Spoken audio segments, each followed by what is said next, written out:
क्या आपको लगता है कि आपके जिले में सबसे बड़ा और ताकतवर इंसान वहां का कलेक्टर यानी डीएम है, या फिर वहां का विधायक और सांसद?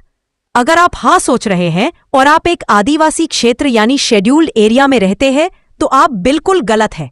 भारत का संविधान कहता है कि आदिवासी इलाकों में लोकसभा न विधानसभा, सबसे ऊंची ग्राम सभा। आज का यह वीडियो सिर्फ एक कानून की जानकारी नहीं है, बल्कि यह आपकी खोई हुई ताकत, आपकी जमीन और आपके स्वाभिमान को वापस पाने का रास्ता है। आज हम बात करेंगे पैसा एक्ट 1996 के बारे में। आज इस वीडियो में मैं आपको बताऊंगी कि कैसे पैसा एक्ट का इस्तेमाल करके आप अपनी छीनी हुई जमीन वापस पा सकते हैं। This is the scheduled tribal area of Jharkhand. You know that, right? कैसे कोई भी बड़ी कंपनी बिना आपकी मर्जी के आपके गांव में खुदाई नहीं कर सकती, और पुलिस या प्रशासन के पास वो कौन सी ताकतें नहीं हैं जो आपके पास है। इस वीडियो को अंत तक देखिएगा, क्योंकि अज्ञानता ही हमारी सबसे बड़ी कमजोरी है और जानकारी ही हमारा सबसे बड़ा हथियार। दोस्तों, आजादी के बाद देश में पंचायती राज आया, लेकिन आदिवासियों की परंपरा, उनकी संस्कृति और उनके फैसले लेने का तरीका अलग था। आम कानून उन पर थोपे जा रहे थे, जिससे उनकी जमीनें और हक छीने जा रहे थे। इस अन्याय को रोकने के लिए बूरिया समिति की सिफारिश पर 1996 में संसद ने एक ऐतिहासिक कानून पास किया, the provision of the panchayat extension to scheduled area act, जिसे हम प्यार से पैसा कहते हैं। यह कानून भारत के 10 राज्यों आंध्र प्रदेश, छत्तीसगढ़, गुजरात, हिमाचल प्रदेश, झारखंड, मध्य प्रदेश, महाराष्ट्र, ओडिशा, राजस्थान और तेलंगाना के आदिवासी बहुल इलाकों में लागू होता है। इसका एक ही मकसद था, सेल्फ रूल यानी अपना शासन। लेकिन दुख की बात यह है कि कानून बने 27 साल से ज्यादा हो गए, लेकिन आज भी 90% लोगों को पता ही नहीं है कि उनकी ग्राम सभा के पास कितनी पावर है। चलिए उस पावर को डिकोड करते रहे। पैसा एक्ट की जान है ग्राम सभा। आम जगहों पर ग्राम सभा का मतलब होता है सिर्फ चुनाव के समय वोट डालना, लेकिन पैसा वाले क्षेत्रों में ग्राम सभा का मतलब है संसद। पैसा के तहत हर गांव जिसमें एक समुदाय के लोग रहते हों की अपनी ग्राम सभा होगी। और ध्यान से सुनिए, हर व्यक्ति जिसका नाम वोटर लिस्ट में है वो इस सभा का सदस्य है। कोई सरपंच या सचिव इसका मालिक नहीं है, आप मालिक हैं। आपकी संस्कृति, रस्मों रिवाज और विवादों को निपटाने का अधिकार पुलिस को नहीं, बल्कि आपकी ग्राम सभा को है। सरकार का कोई भी अधिकारी, चाहे वो बीडीओ हो या ठेकेदार, आपके गांव में नाली, सड़क या स्कूल तब तक नहीं बना सकता जब तक ग्राम सभा उसकी मंजूरी न दे।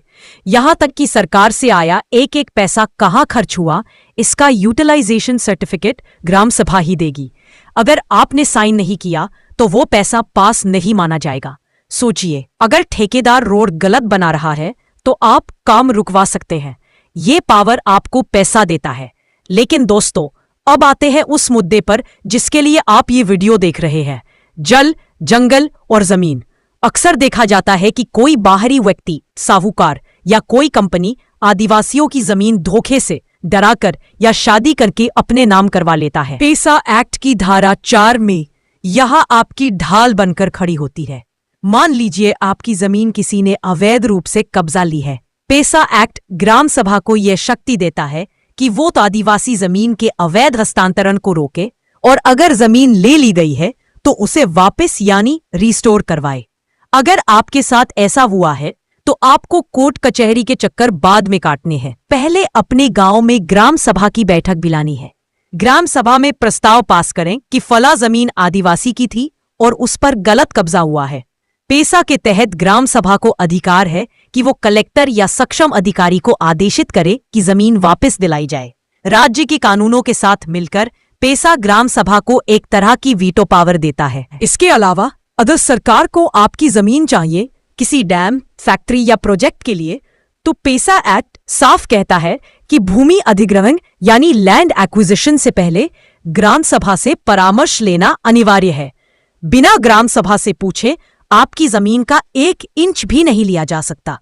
अगर कोई अधिकारी जबरदस्ती करता है तो वो पैसा कानून का उल्लंघन कर रहा है और आप उसके खिलाफ कोर्ट जा सकते हैं। जमीन के बाद बात आती है जंगल और उसमें छिपे खजाने की। महुआ, इमली, तेंदुपत्ता, बांस, इन पर सरकार का नहीं, ग्राम सभा का मालिकाना हक है। आप इसे खुद जमा कर सकते हैं और खुद बेच सकते हैं। इसका रेट या भाव तय करने का अधिकार भी आपका है। और अगर आपके गांव में रेत, पत्थर या गिट्टी की खदान है तो उसका पट्टा या लीज देने से पहले सरकार को ग्राम सभा की अनिवार्य सिफारिश लेनी होगी। यानी आपकी मर्जी के बिना आपके नदी की रेत कोई नहीं उठा सकता। दोस्तों, एक और बहुत बड़ी समस्या है साहूकारी और कर्ज। गांव वालों को कर्ज के जाल में फंसाना एक पुरानी समस्या है। पैसा एक्ट ग्राम सभा को ताकत देता है कि वो गांव में साहूकारी के धंधे को नियंत्रित करे। कौन ब्याज पर पैसा देगा, कितना ब्याज लेगा, यह ग्राम सभा तय कर सकती है ताकि आदिवासियों का शोषण ना हो। साथ ही शराबबंदी को लेकर भी आपके पास बहुत बड़ी ताकत है। क्या आपके गांव में अवैध शराब बिक रही है? क्या युवा बर्बाद हो रहे हैं? पैसा एक्ट आपको यह शक्ति देता है कि आप अपने गांव में शराब की बिक्री और खपत को पूरी तरह से रोक सकते हैं या उसे नियंत्रित कर सकते हैं। इसके लिए आपको कलेक्टर के आदेश की जरूरत नहीं, ग्राम सभा का प्रस्ताव ही काफी है। इतना ही नहीं, स्थानीय पुलिस थानों और वन विभाग के कर्मचारियों पर भी ग्राम सभा का कुछ हद तक नियंत्रण होता है। उन्हें ग्राम सभा को बताना होगा कि वो क्या कार्रवाई कर रहे हैं। अंत में मैं बस इतना कहना चाहूंगी कि कानून तो 1996 में बन गया, कागज पर ताकत मिल गई, लेकिन धरातल पर वो ताकत तभी दिखेगी जब आप जागेंगे। आपको 3 काम करने होंगे। पहला, अपनी ग्राम सभा नियमित बुलाए, सिर्फ कागजों पर नहीं असल में बैठक करें।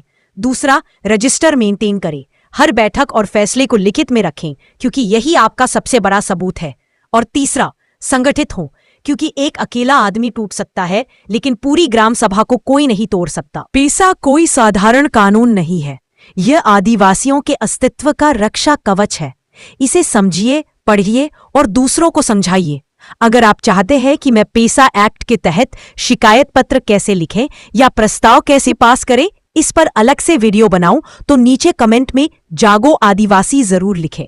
इस वीडियो को अपने हर आदिवासी भाई बहन, व्हाट्सएप ग्रुप्स और सरपंचों तक पहुंचाइए। जानकारी नहीं तब तक अधिकार नहीं। जय हिंद, जय जोहार।